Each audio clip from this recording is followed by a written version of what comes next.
بسم الله والحمد لله والصلاة والسلام على رسول الله وعلى آله وصحبه ومن والاه رب اشرح لي صدري ويسر لي أمري واحلل عقدة من لساني يفقهوا قولي. Chers frères et sœurs, aujourd'hui avec l'aide d'Allah Tabarak wa Ta'ala, on a rendez-vous avec un thème très important. Ce thème concerne l'addiction des péchés. L'addiction des péchés. Chers frères, chères sœurs, dans le recueil de l'imam al-Bukhari et Muslim, le noble compagnon Abu Bakr as-Siddiq radiyallahu anhu, il a dit au prophète sallallahu alayhi wa sallam, Allimni du'a'an ad'u bihi fi salati. Il a dit, enseigne-moi une invocation que j'utiliserai dans ma prière. Qala qul Allahumma inni zalamtu nafsi zulman kathira ولا يغفر الذنوب إلا أنت فاغفر لي من عندك مغفرة إنك أنت الغفور الرحيم. Ô Seigneur, je me suis fait beaucoup de tort à moi-même. Beaucoup de tort à moi-même par quoi? Par les désobéissances. Ô Seigneur, je me suis fait beaucoup de tort à moi-même et il n'y a personne qui puisse pardonner les péchés sauf toi. Pardonne-moi donc d'un pardon de ta part et accorde-moi ta miséricorde. Certes, c'est toi le pardonneur, le très miséricordieux. Comme vous pouvez le voir, l'invocation, elle est sublime. Et comme vous le savez, le prophète sallallahu alayhi wa sallam a dit, tous les fils d'Adam commettent des péchés. Et il a dit, et les meilleurs pécheurs sont ceux qui se repentent beaucoup. Et c'est rapporté par l'imam al-Tirmidhi. La question qu'on doit se poser, c'est, où en sommes-nous avec les péchés? Est-ce qu'on a sombré dans l'addiction des péchés au point de nous y habituer et de les commettre sans même éprouver de regret ni chercher à nous repentir? Et ça, c'est vraiment la pire des choses.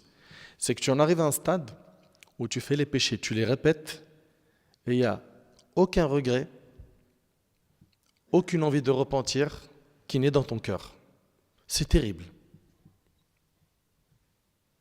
C'est terrible. On en arrive à un stade où beaucoup de gens, pour ne pas généraliser, minimisent le péché. C'est rien, ça va, c'est un gros mot. C'est rien, c'est qu'une médisance. Ma'alish, tout le monde ment. Puis en plus, ce n'est pas un grand mensonge, c'est un petit. Certains sont arrivés à ce stade de minimiser tous les péchés. Et selon Sahl ibn Sa'd, radiyallahu anhu, le prophète sallallahu alayhi wa sallam a dit, méfiez-vous des péchés insignifiants, c'est-à-dire les petits péchés. Car en effet, un exemple de péché insignifiant est comme un groupe de gens qui descendent au fond d'une vallée, l'un d'eux apporte un bâton et un autre apporte un bâton jusqu'à ce qu'ils cuisent leur pain. En vérité, les péchés insignifiants, c'est-à-dire les petits péchés, si quelqu'un en est tenu responsable, il périt, rapporté par Ahmed. En fait, il faut que tu comprennes qu'un petit péché, plus un autre petit péché, plus un autre petit péché, mais finalement, tu vas ouvrir la porte des grands péchés. Tu as trouvé cette audace à faire les petits péchés, le diable ne va pas te laisser ici. Il veut ta destruction. Il veut que tu sois parmi les perdants le jour du jugement. Donc, il va te rapprocher des petits péchés, puis après des grands péchés, puis allez, vas-y, sors d'islam. Anas ibn Malik radiyallahu anhu, subhanallah, lui c'est un compagnon. Il s'adresse à la génération qui est venue après les compagnons, il leur dit, vous commettez des actes que vous considérez aussi insignifiants qu'un cheveu, alors que nous les considérions à l'époque du prophète sallam comme des péchés destructeurs, et c'est rapporté par le Bukhari. Allahu Akbar. Il parle à la génération qui est venue après celle des compagnons, et leur dit, vous faites des péchés qui sont à vos yeux plus insignifiants qu'un cheveu. Alors que nous, à l'époque du prophète, on les considérait comme destructeurs. Mais si Anas radiyallahu anhu, il venait à notre époque, qu'est-ce qu'il dirait?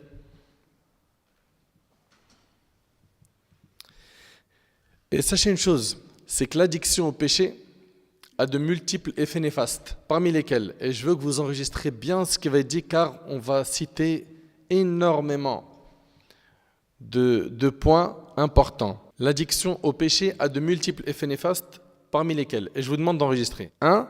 L'obscurité et la dureté du cœur que le pécheur ressent profondément en lui. Le premier effet néfaste des péchés, c'est que tu sens que ton cœur il est dur. À force de faire des péchés, tu es plus réceptif au rappel. Quand on te donne un conseil, tu es orgueilleux. Quand on te donne un conseil, tu vois le mal dans le conseil. Et si tu en arrives à ce stade, c'est parce que ton cœur a pris un coup. À cause de quoi? Des péchés.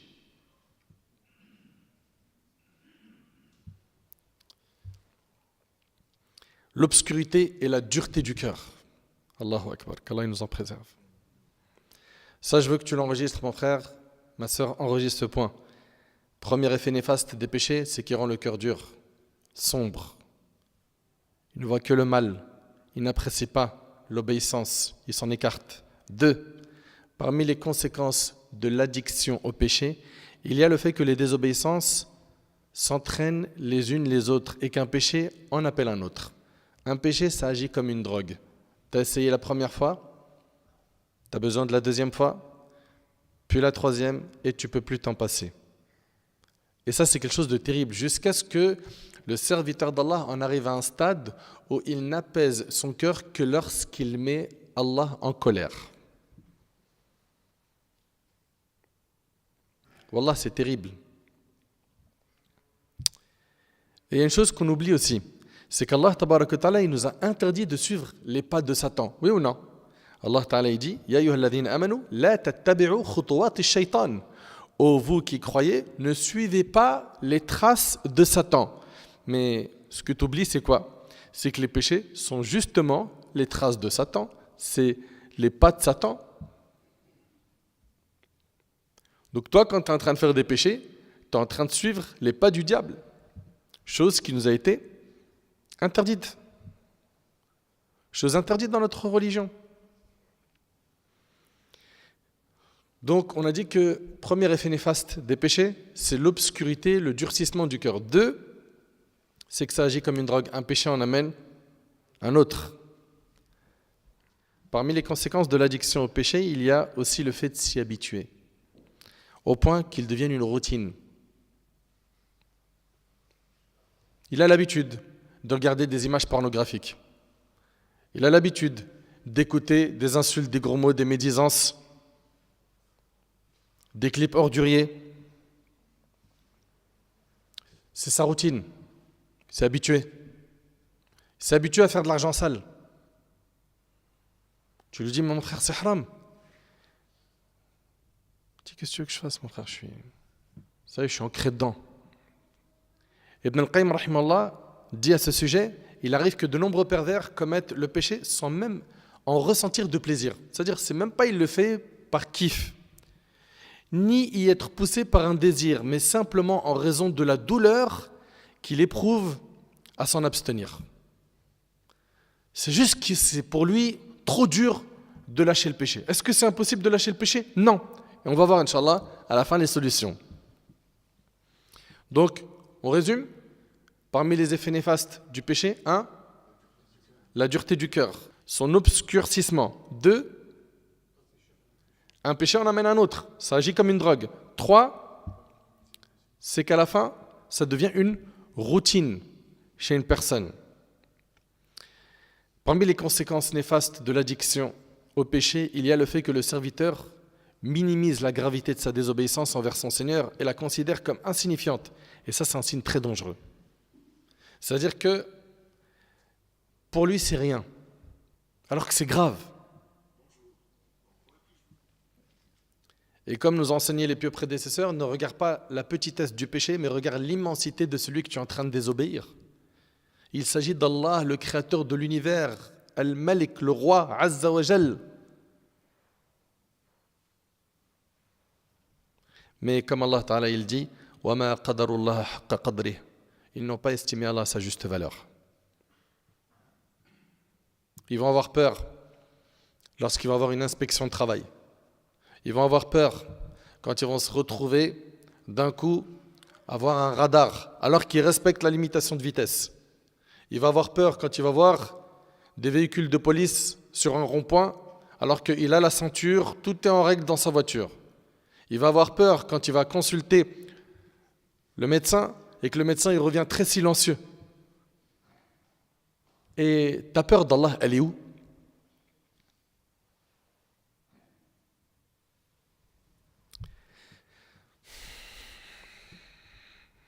D'après Abdullah ibn Mas'ud radiyallahu anhu, il a dit, écoutez bien, certes le croyant voit ses péchés comme s'il était assis sous une montagne, craignant qu'elle ne tombe sur lui. Et certes, le pervers voit ses péchés comme une mouche qui passe vers son nez, alors il fait comme cela. C'est-à-dire quoi? Il fait un geste de la main au-dessus de son nez et c'est rapporté par le Bukhari. Le croyant, lui, quand il fait une désobéissance, eh ben, pour lui, c'est comme si qu'il était assis sous une montagne et qu'il craignait qu'elle va lui tomber dessus. Il craint Allah subhanahu wa ta'ala. Mais par contre, le pervers, celui qui désobéit à Allah, c'est ça un pervers, hein, c'est quelqu'un qui est désobéissant vis-à-vis des ordres d'Allah. Mais le pervers, lui, il voit ses péchés comme une mouche qui passe vers son nez et il lui fait un geste comme ça. C'est rien pour lui. Mes frères, mes sœurs, sachez que les péchés privent de l'obéissance d'Allah. Tu as envie de prier, mais tu vois que c'est trop compliqué. Tu sais pourquoi? C'est parce que tu as tellement fait de péchés qu'il y a un obstacle entre toi et l'adoration. Tu as envie d'être quelqu'un de sérieux dans ta pratique religieuse, mais tu vois ça comme étant trop compliqué. Mais c'est à cause de tes péchés. Un homme a dit à Al-Hassan al-Basri, rahimahullah, ce grand savant parmi les tabi'in, il lui a dit, je vais me coucher en bonne santé. J'aime prier la nuit. Je prépare l'eau de mes ablutions. Mais pourquoi je n'arrive pas à me lever pour prier? Et Al-Hassan al-Basri lui a dit, ce sont tes péchés qui t'ont enchaîné. Allahu Akbar. Ce sont tes péchés qui t'ont enchaîné. Oui, ne sois pas surpris. Sufyan al-Thawri, ce grand savant parmi les pieux prédécesseurs, a également dit « J'ai été privé de prières nocturnes à cause d'un péché que j'ai commis. » Pense pas que ta désobéissance, tes péchés sont sans conséquence. Non. Parmi les conséquences néfastes des péchés, il y a le fait que cela, avec le temps, peut te faire atteindre la rouille du cœur. Ton cœur peut rouiller. Abu Hurayra radiyallahu anhu, il rapporte que le prophète sallallahu alayhi wa sallam a dit « Lorsque le croyant commet un péché, un point noir se forme dans son cœur. » Écoutez bien s'il vous plaît. Quand tu fais un péché, il y a un point noir qui s'installe dans ton cœur. S'il se repent de son péché, s'en démarque, il demande pardon, ce point noir disparaît de son cœur. Ça va, c'est clair? Très bien. S'il persiste dans son péché, ce point prend de l'ampleur jusqu'à envelopper tout son cœur. Et c'est là le ran dont Allah a parlé dans son livre quand il a dit Azza wa Jal Kalla bal ran ala qulubihim ma kanu yaksibun. Allah Ta'ala dit ce sont plutôt leurs cœurs qui ont été recouverts par les péchés qu'ils ont commis. Et c'est rapporté par Tirmidhi. Donc comprends que tu fais un péché, il y a un point noir qui s'inscrit sur ton cœur. Un autre péché, c'est un deuxième point noir et ça s'étend, ça grandit jusqu'à ce que le cœur devienne entièrement quoi? Rouillé. Qu'Allah nous en préserve. Il ne faut pas oublier une chose, c'est que le plus important, le jour du jugement, c'est de venir à Allah avec un cœur sain. Allah Ta'ala dit يَوْمَ لَا يَنْفَعُ مَالٌ وَلَا بَنُونَ إِلَّا مَنْ أَتَى اللَّهَ بِقَلْبٍ سَلِيمٍ. Le jour où ni les biens ni la famille ne seront d'aucune utilité, sauf celui qui se présente à Allah avec un cœur sain. Le plus important, ce n'est pas ton apparence. Ce n'est pas que tu allais à la salle et que tu étais tracé. Ce n'est pas que tu étais beau gosse. Ce n'est pas que tu portais les meilleures marques. Tu avais la plus belle voiture. Tu avais tellement d'argent que tu pouvais t'acheter ce que tu veux. Ce n'est pas ça le plus important. Le plus important, le jour du jugement, c'est ton cœur. Il ressemble à quoi? C'est quelle œuvre pieuse as-tu fait sur terre? Al-Hassan al-Basri, rahimahullah, a dit c'est l'accumulation des péchés l'un après l'autre jusqu'à ce que le cœur devienne aveugle. C'est-à-dire quoi aveugle? C'est-à-dire il ne fait plus la différence entre le bien et le mal. Qu'Allah nous en préserve. Et il nous suffit de savoir que l'addiction au péché est une cause de la colère d'Allah. Ça te fait rien, ça? Ça te fait rien d'entendre cette phrase? C'est la cause de la colère d'Allah, de son châtiment, que ce soit dans ce monde, dans la tombe ou le jour du jugement. Et pour approfondir ce sujet, il est recommandé de lire le livre Ad-Da wa Ad-Dawa d'Ibn al-Qayyim rahimahullah, Le péché et le remède. C'est un livre que je vous recommande d'acheter. Achetez-le. Abdullah ibn al-Mubarak rahimahullah a dit رأيت الذنوب تميت القلوب وقد يورث الذل إدمانها وَتَرْكُ الذُّنُوبِ حَيَاةُ الْقُلُوبِ وَخَيْرٌ لِنَفْسِكَ عِصْيَانُهَا. J'ai vu que les péchés tuent les cœurs. Regardez ce que ce savant dit. J'ai vu que les péchés tuent les cœurs et que leur répétition mène à l'humiliation. Abandonner les péchés fait revivre les cœurs et il est bien meilleur pour ton âme de t'en détourner. Parmi les serviteurs d'Allah, il y a ceux qui sont addicts à l'alcool, qu'Allah nous en préserve. Ceux qui sont addicts à la drogue, d'autres à la cigarette, d'autres chamma, d'autres c'est la chicha, d'autres c'est les paris sportifs, d'autres c'est la médisance, d'autres c'est les mensonges, d'autres c'est al-hasad, l'envie, la jalousie. D'autres sont addicts au regard interdit, à l'écoute de ce qui est illicite, et ainsi de suite. Tant de dépendance et d'addiction.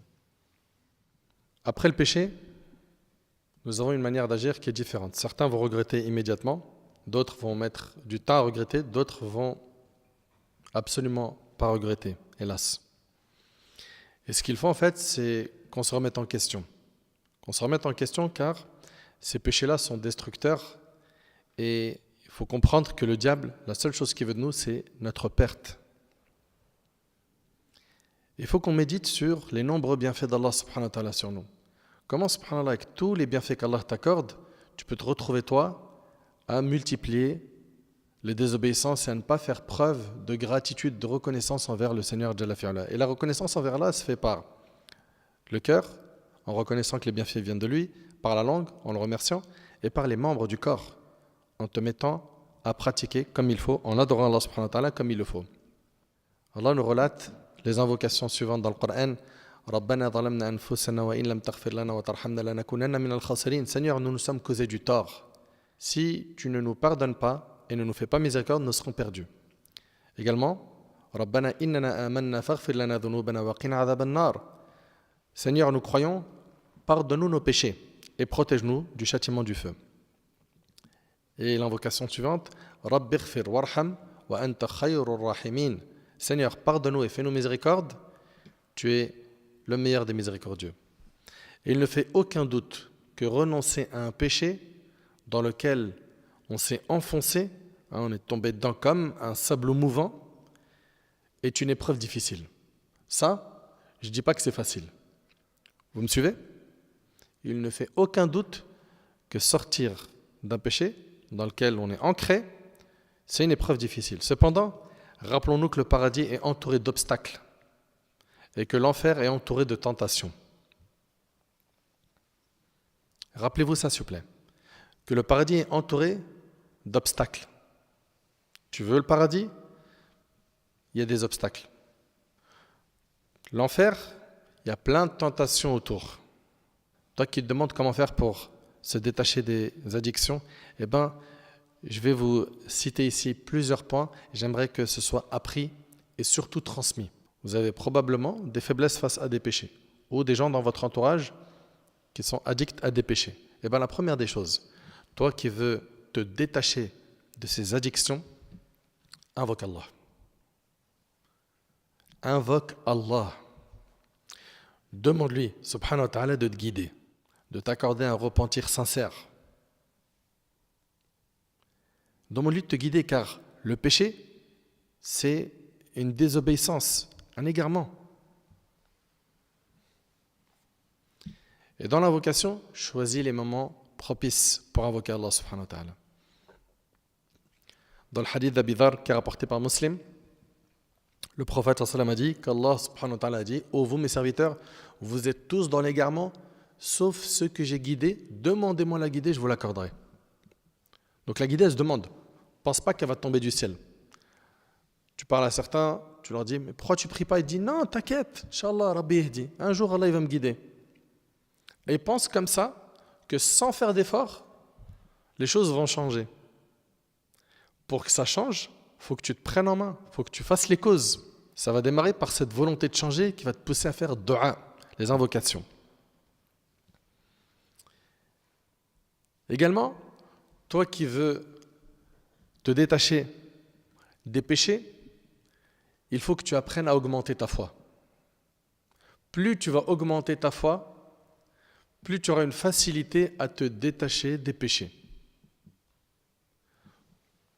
Il y a plein de cas classiques qu'on entend. Un tel, il est addict à la fornication, lui à la pornographie, lui à la masturbation, et j'en passe. Et il nous contacte. Comment faire? Dua, augmente ta foi. Plus tu vas augmenter ta foi, plus tu auras une facilité à te détacher des péchés. Plus ta foi elle est chaotique, plus là tu es une proie. Augmente ta foi. Allah Ta'ala a dit dans le Coran, إِنَّهُ لَيْسَ لَهُ سُلْطَانٌ عَلَى الَّذِينَ آمَنُوا وَعَلَى رَبِّهِمْ يَتَوَكَّلُونَ. Il n'a aucun pouvoir sur ceux qui croient. Qui?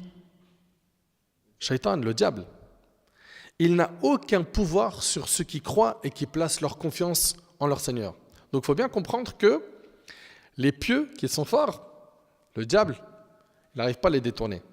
Tu veux augmenter ta foi? Écoute le Coran en le méditant. Tu veux augmenter ta foi? Visite les tombes. Tu veux augmenter ta foi? Écoute des rappels, écoute des conférences. Multiplie les actes d'adoration. Fréquente les mosquées. Fréquente les pieux. Ces choses-là augmentent la foi. Troisièmement, toi qui veux te détacher des péchés, il faut que tu apprennes à faire ce qu'on appelle jihad al-nafs. C'est-à-dire quoi? Que tu combats ton âme. Cette âme qui incite au mal, il faut que tu la combattes. Le prophète sallallahu alayhi wa sallam, il a dit Al-mujahid man jahada nafsah. Le véritable combattant est celui qui combat son âme. Il faut que tu fasses des efforts. Ça ne sera pas facile au début. Mais à force de faire des efforts, ce qui était dur aujourd'hui, demain sera très facile. Que ce soit se réveiller pour le fajr, faire les prières à l'heure, baisser le regard, arrêter le monde de l'argent illicite et j'en passe. Allah Ta'ala il dit وَالَّذِينَ جَاهَدُوا فِينَا لَنَهْدِيَنَّهُمْ سُبُلَنَا. Ceux qui luttent pour notre cause, nous dit Allah, nous les guiderons sur les sentiers menant à nous. Tu fais des efforts pour Allah, Allah il va te guider vers lui, il va t'ouvrir les chemins qui mènent à lui. Et la promesse d'Allah est véridique. Mujahadatun nafs. Le fait donc d'éduquer ton âme, de la purifier, de l'éloigner des causes qui mènent au péché. Que ce soit des personnes qui t'incitent au péché ou des endroits ou autres, il faut que tu t'en écartes. Et ça, c'est un effort que tu dois faire toi. Donc on a dit, pour se détacher des péchés, l'invocation, augmente ta foi. 3, le fait de purifier ton âme, ok, de combattre les péchés de l'âme. Et de se rappeler que le prophète a dit, il y a dans le corps un morceau de chair. S'il est bon, tout le reste du corps est bon. S'il est mauvais, tout le reste du corps est mauvais. Ce morceau de chair, c'est quoi? C'est le cœur. Le cœur, s'il est bon, les membres vont bien agir. Si le cœur est mauvais, les membres du corps vont faire du haram. Quatrièmement, dans ton état de faiblesse, toi qui es tombé dans un péché, repens-toi. Regrette le péché. Le prophète a dit An-nadamu tawba. Le regret, c'est un repentir. Et sois soucieux de faire des bonnes actions. Sois soucieux de faire des bonnes actions. Allah Ta'ala il dit Wa aqimi as-salata tarafay an-nahari wa zulafan min al-layl innal hasanati yudhhibna as-sayyi'at dhalika dhikra lidh-dhakirin. Accomplis la prière aux deux extrémités du jour et à certains moments de la nuit. Les bonnes actions effacent les mauvaises. T'entends? Les bonnes actions effacent les mauvaises. Ceci est un rappel pour ceux qui réfléchissent. Et j'attire votre attention sur quelque chose. Certains, quand ils veulent se repentir, ils vont aller jusqu'à dire « Wallah, je referai plus péché ». Jure pas. La religion t'a pas imposé ça. Ok? Jure pas. Fais le nécessaire toi pour te battre contre les péchés que tu as l'habitude de faire. Ok? Et à chaque fois, repens-toi sincèrement. Et si tu te repens sincèrement d'un péché et que tu retombes dans le même, et que tu te repens à nouveau sincèrement. Sincèrement, ça veut dire quoi? C'est quoi un repentir sincère? Le regret? La détermination de ne plus le refaire? Se détacher du péché? Et si on a fait du tort à quelqu'un, on répare l'injustice commise. D'accord? Donc, il y a le regret. Je me suis détaché, je suis déterminé à ne plus le refaire. Vous suivez? Si quelqu'un s'est repenti de cette manière-là, sincèrement, et il retombe dans le même péché, et il se repent à nouveau sincèrement, et il retombe de nouveau dans le même péché, et il se repent sincèrement, est-ce qu'Allah il lui pardonne? Oui. Tant qu'à chaque fois, tu t'es repenti sincèrement, le repentir sincère, je le rappelle, hein, le regret, c'est-à-dire quoi? Ton cœur est rempli de regrets d'avoir commis cette désobéissance. Tu t'en es détaché et tu es déterminé à ne plus le refaire. Bah, tant que tu te repens à chaque fois sincèrement, Allah subhanahu wa ta'ala te pardonnera tes péchés. Vous savez comment la miséricorde d'Allah elle est immense? Allahu Akbar. Elle est immense. Parce que certains se disent quoi? J'ai fait le péché, je me suis repenti sincèrement, je suis retombé dedans. Vas-y là, faut que j'arrête de faire l'hypocrite, je me repens plus. Ça, c'est ce que le diable veut de toi, c'est que tu arrêtes de te repentir. Tant que tu te repens sincèrement, vous avez entendu? Sincèrement. C'est pas, il dit, je me repens, mais il n'y a rien de sincère, il ne regrette même pas le péché. Il est où le repentir là? Tant que tu te repens sincèrement, Allah tabaraka ta'ala te pardonnera tes péchés. Et je tiens à vous mettre en garde sur un point qui est important, c'est que il arrive que certains tombent dans le péché. Et ils tombent dans le péché en secret. C'est-à-dire, il s'est caché et il a fait un péché. Et après, l'erreur que fait cette personne, c'est que ce péché caché, elle le divulgue aux gens. Elle va aller le raconter aux gens. C'est-à-dire, là, il se retrouve finalement à avoir fait deux désobéissances. La première, c'est le péché qu'il a fait, et la deuxième, c'est de raconter son péché. Et aujourd'hui, avec les réseaux sociaux, c'est devenu terrible. Les gens se vantent de leurs péchés. Ils les racontent normal. Ils parlent de la fornication de la veille comme s'il avait bu un cocktail.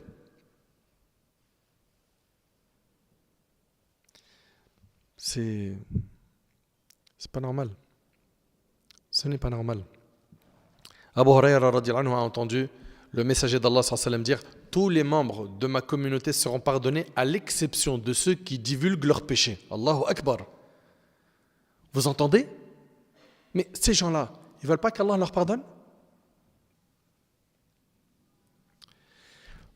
Tous les membres de ma communauté seront pardonnés à l'exception de ceux qui divulguent leurs péchés. Le hadith il est rapporté par Bukhari et Muslim. Et si le pécheur ne se repent pas, qu'il sache qu'il est en danger. Si le pécheur ne se repent pas, il est en danger. Parce qu'il peut finalement quoi? Mourir sur le péché et être ressuscité sur le péché. Et ça, c'est ce qu'on appelle une mauvaise fin. Adi ibn Hatim radhiyallahu anhu relate que le prophète sallallahu alayhi wa sallam a dit: il n'en est pas un d'entre vous à qui Allah ne s'adressera pas.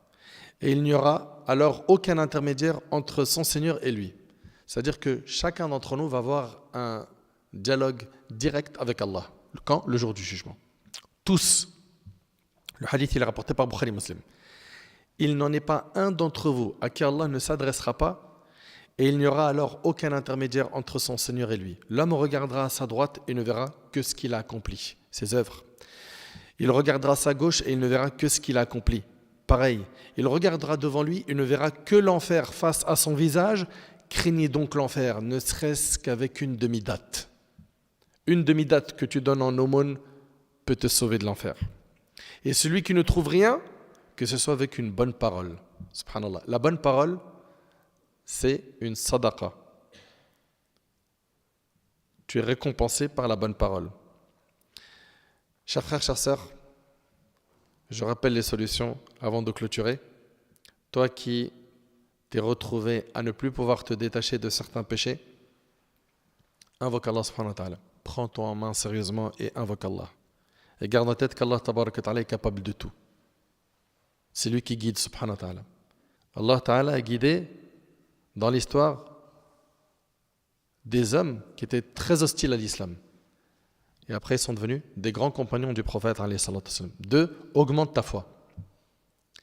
L'affaire de ta foi, c'est une affaire nécessaire. Le prophète il dit Innal imana yabla kama yabla thawb fajaddidu imanakum. La foi s'use comme s'use le vêtement. Renouvelez votre foi.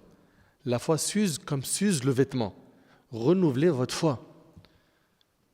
Mais c'est une affaire en fait de priorité. Est-ce que ta foi, c'est ta priorité ou c'est plutôt ton compte bancaire, ton compte TikTok, ta chaîne YouTube, ton nom dans le quartier? Elle est où ta priorité? Donc 1, c'est les invocations. 2, augmente ta foi. 3, il va falloir que tu purifies ton âme, que tu combats les péchés de ton âme. Et repens-toi sincèrement des péchés que tu as faits et fais des bonnes actions. Par ces bonnes actions, Allah subhanahu wa ta'ala, il effacera tes péchés. J'implore Allah subhanahu wa ta'ala de nous guider. J'implore Allah subhanahu wa ta'ala de nous pardonner. J'implore Allah subhanahu wa ta'ala d'améliorer notre situation. هذا والله أعلم سبحانك اللهم وبحمدك أشهد أن لا إله إلا أنت أستغفرك وأتوب إليك وآخر دعوانا الحمد لله رب العالمين وجزاكم الله خيرا.